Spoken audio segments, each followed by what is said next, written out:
Welcome viewers.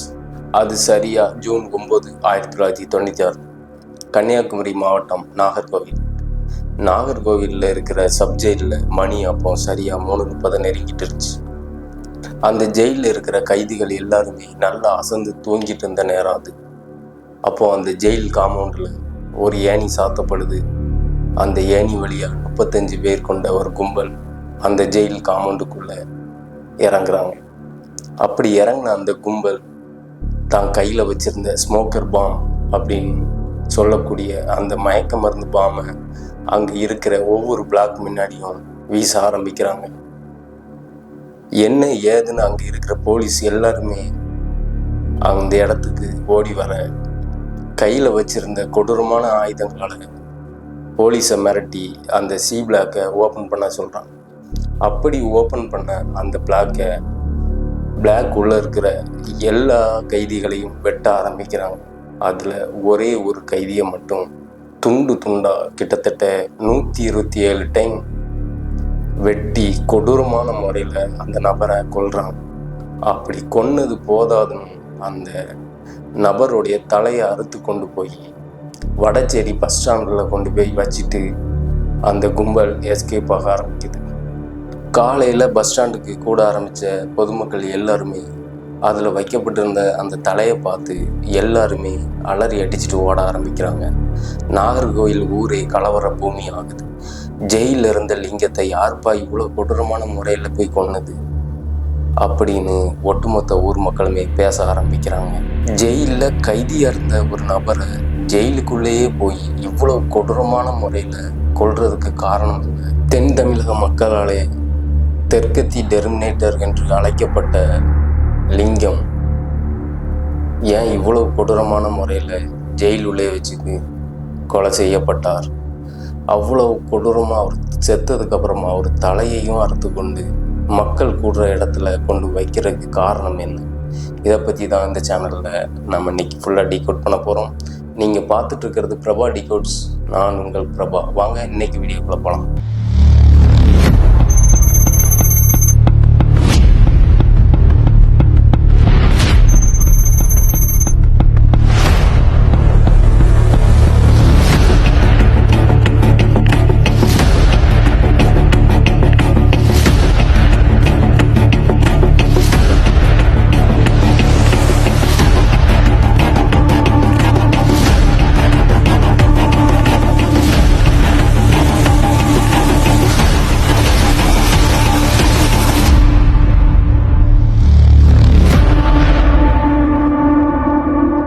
Kanyakumari மாவட்டத்தில் பிறந்தவர் தான் லிங்கம்.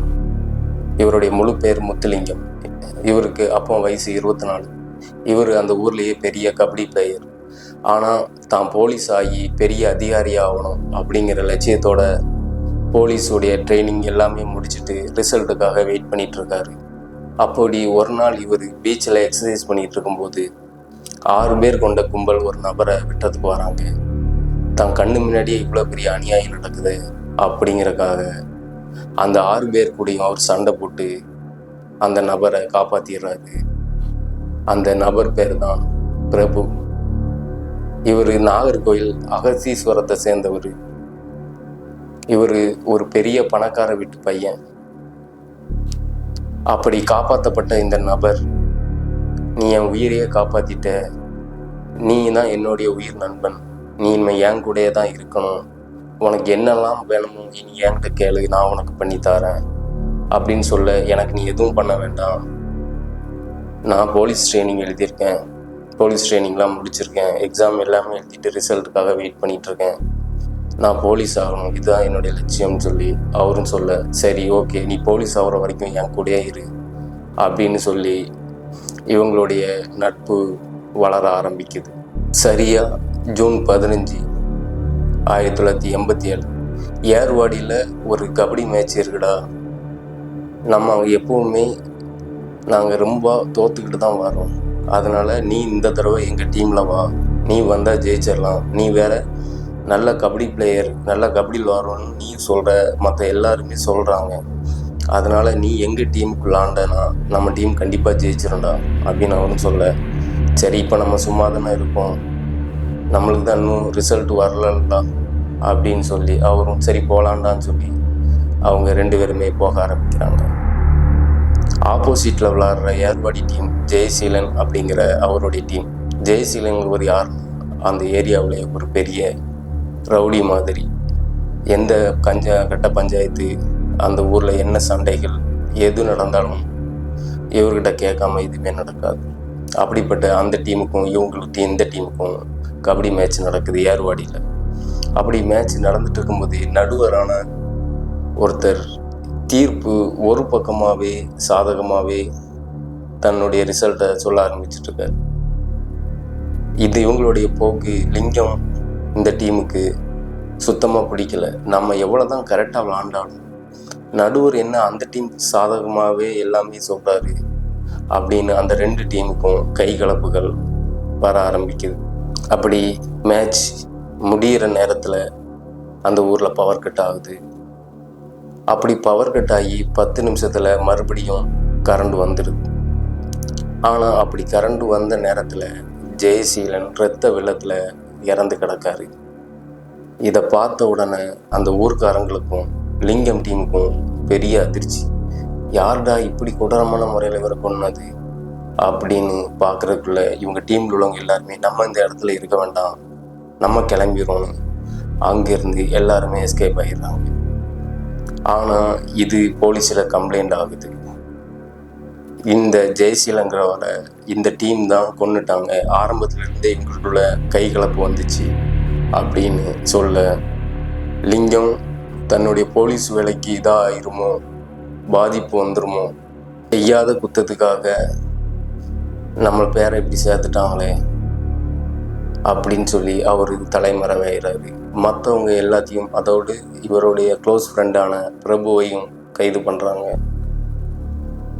அப்படி கைது பண்ணிட்டு அடுத்தது அவங்க லிங்கம் குடும்பத்தில் உள்ளவங்க எல்லாருக்குமே ப்ரெஷர் பண்ண ஆரம்பிக்கிறாங்க.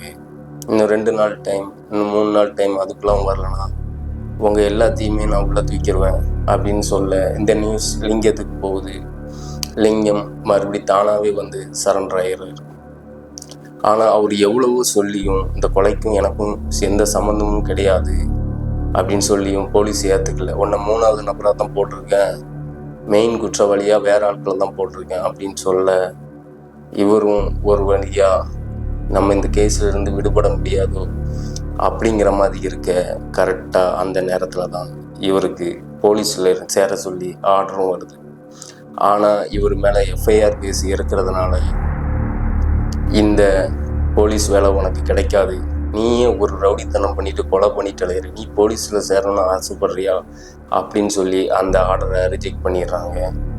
இதனால் கூட கொஞ்சம் வெக்ஸான லிங்கம் செய்யாத தப்புக்கு நம்மளை இப்படி அநியாயமாக பலியாக்கிட்டாங்களே அப்படின்னு சொல்லி, அப்போ நம்ம உண்மையிலேயே ரவுடி ஆனால் என்ன, போலீஸ் ஆகணும்னு நினச்சோம், அதுவும் ஆக முடியலை, நம்ம ரவுடி ஆகிருக்கோம் அப்படின்னு சொல்லி முடிவெடுத்த அவர் பிரபு கூட சேர்ந்து ஒரு சில கட்ட பஞ்சாயத்துகள், அந்த ஊரில் ஏதாவது இடத்தகராறு, கந்துவட்டி பிரச்சனை, எந்த பிரச்சனைனாலும் பிரபு தான் அங்கே முதலாள போய் நிற்பான்.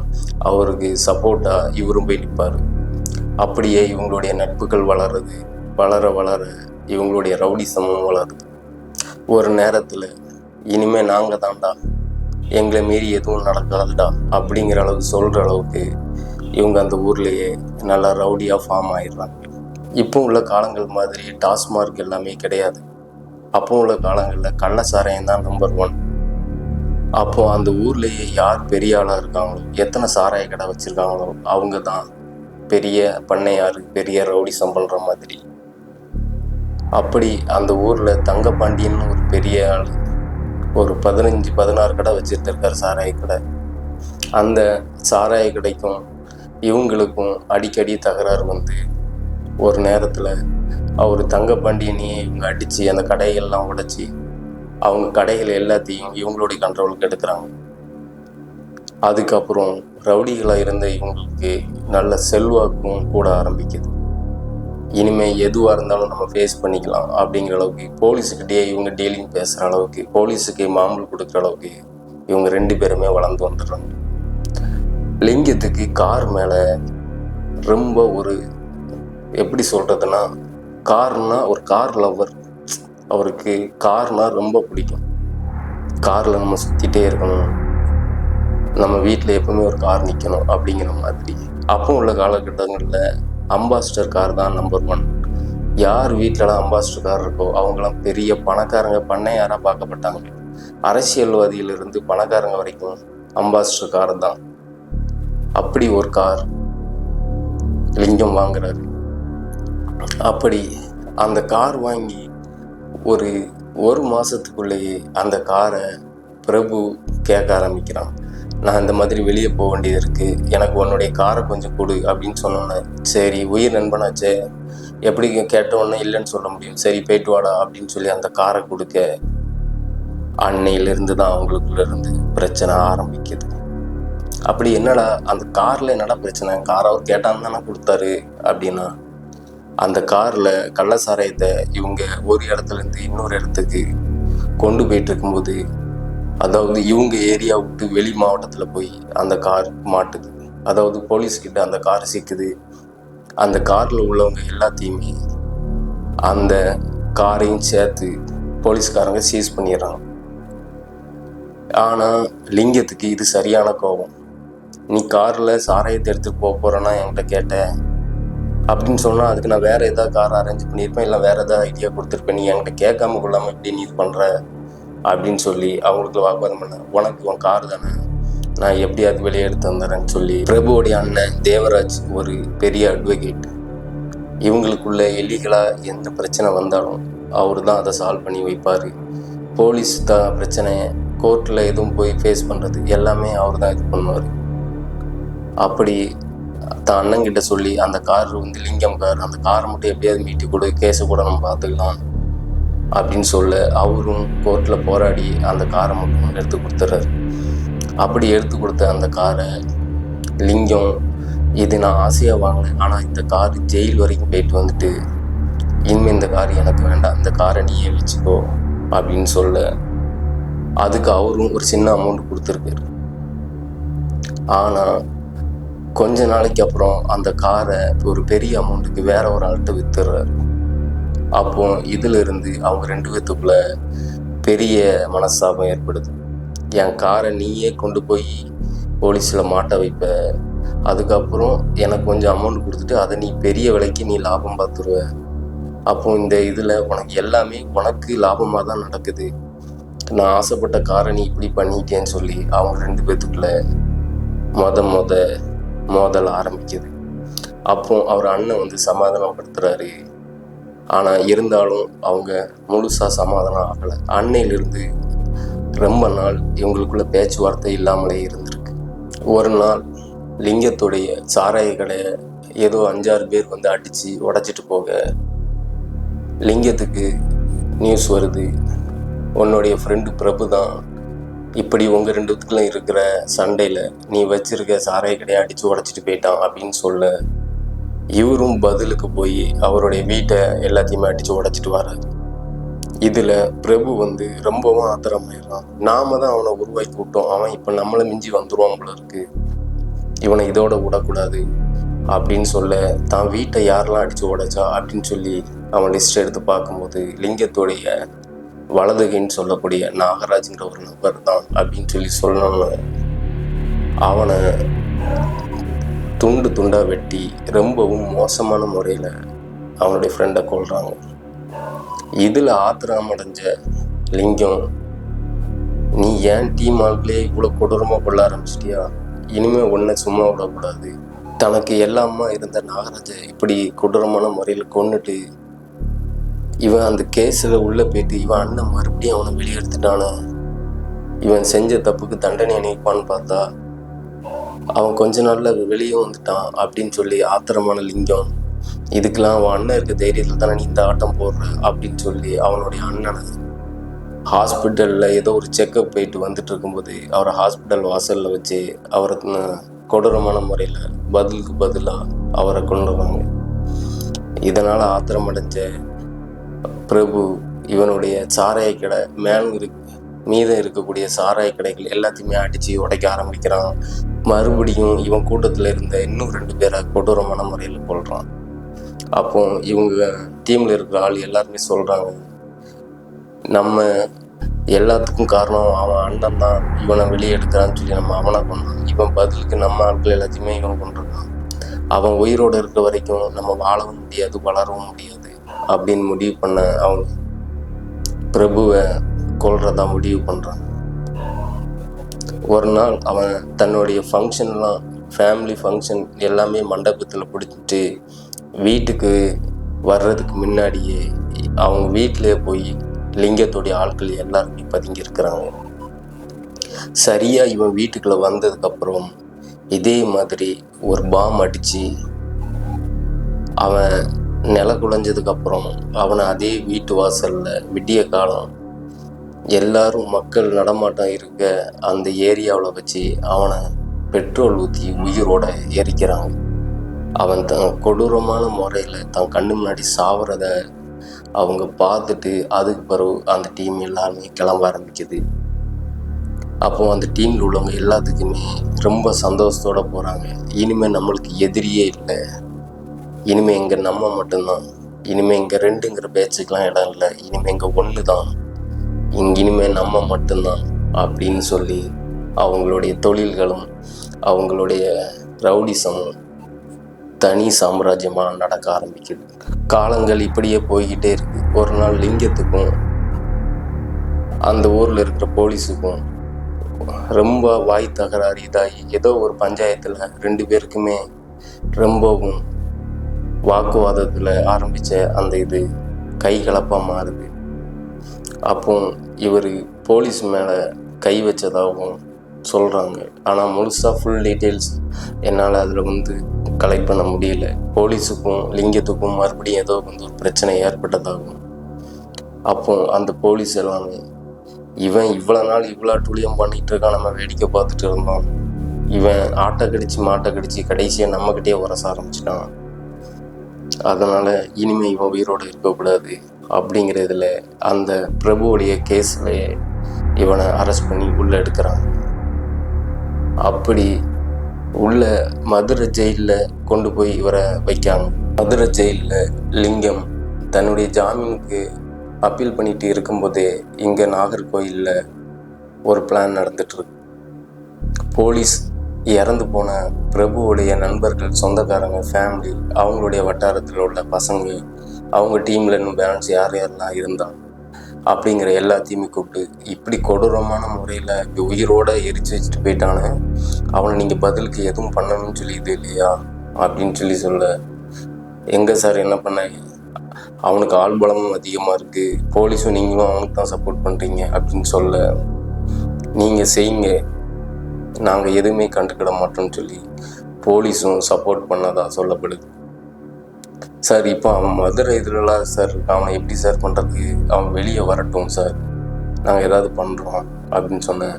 வெளியே வந்தாச்சுன்னா லிங்கத்தை உங்களால் எதுவுமே பண்ண முடியாது, அது எனக்கும் தெரியும்.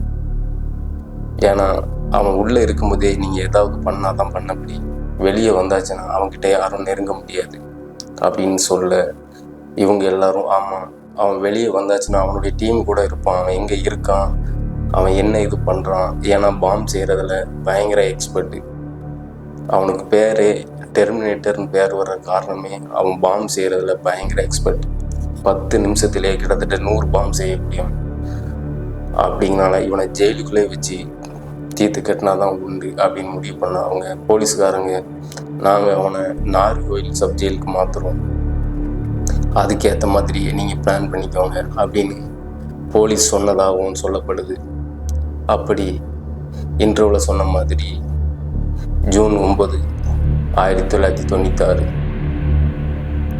அவரை ஜெயிலுக்கு கொண்டு வந்து அதே மாதிரி அந்த காம்பவுண்டு பக்கத்தில் இருக்கிற அதே பிளாக்ல அவரை வைக்கிறாங்க. அப்படி வச்ச அடுத்த நாள் மனு போட்டு அவங்க ஒய்ஃப் பார்க்க வராங்க. அப்பவுமே அவர் ஒய்ஃப் கிட்ட சொல்லியிருக்காரு, போலீஸுக்காரங்களுடைய நடவடிக்கை எதுவுமே சரியில்லை, எனக்கு ஏதோ சந்தேகமாக இருக்குது, எனக்கு ஜெயிலில் வச்சு எது வேணாலும் நடக்கும் அப்படின்னு சொல்லி அவர் சொல்ல, அது எப்படிங்க, நீங்கள் ஜெயிலில் இருக்கீங்க, போலீஸ் பாதுகாப்போடு இருக்கீங்க, உங்களுக்கு எப்படி யார் என்ன பண்ண முடியும் உள்ள வந்து. ஆனால் அவர் இல்லை எங்கே நடக்கிறத பார்த்தா எனக்கு கொஞ்சம் டவுட்டாக இருக்குன்னு சொல்ல அவர் சொன்ன மாதிரி அடுத்த நாள் விடிய காலையில் இந்த கும்பல் ஏறி அதே மாதிரி ஜெயிலுகளை வச்சு கொடூரமான முறையில் கொன்னுட்டு தலையை வெட்டி வடசேரி பஸ் ஸ்டாண்டில் வச்சுட்டு அந்த கும்பல் எஸ்கேப் ஆகிடுறாங்க. ஆனால் அப்படி அங்கே உள்ளே போய் யாரெல்லாம் லிங்கத்தை கொலை பண்ணாங்களோ அதில் முக்கால்வாசி பேர் இப்போ உயிரோட இல்லை. அதுக்கு பதிலுக்கு இவங்களுடைய டீம் அவங்க எல்லாத்தையுமே கொலை பண்ணிட்டாங்க. வன்முறைக்கு வன்முறை எப்பவுமே தீர்வாகாது. லிங்கம் மட்டும் அன்னைக்கு அந்த பிரபுவை காப்பாற்றாமல் இருந்திருந்தா அவருடைய லைஃப், அதாவது அந்த பிரபுவை மீட் பண்ணாமல் இருந்திருந்தா அவருடைய லைஃப் வேற மாதிரி போயிருந்திருக்கும். இப்போ ஒரு போலீஸ் ஆகியிருப்பார். ஒருத்தருக்கு உதவி பண்ணணும்னு போய் ஒருத்தருடைய வாழ்க்கை எந்த அளவுக்கு மோசமாக மாறுது. நம்ம மட்டும் நல்லவங்களா இருந்தால் போதாது, நம்ம கூட இருக்கிறவங்களும் நல்லவங்களா இருந்தால் தான் நம்ம கரெக்டான பாதையில் போக முடியும். தவறான பழக்கம் தவறான வழியில் கொண்டு போகிறது மட்டும் இல்லாமல் நம்மளுடைய லைஃப்பையே டோட்டலாக காலி பண்ணிடும். Thank you friends. இந்த வீடியோ பிடிச்சிருந்துச்சுன்னா ஒரு லைக் பண்ணுங்கள். அடுத்த வீடியோவில் உங்களை சந்திக்கிறேன்.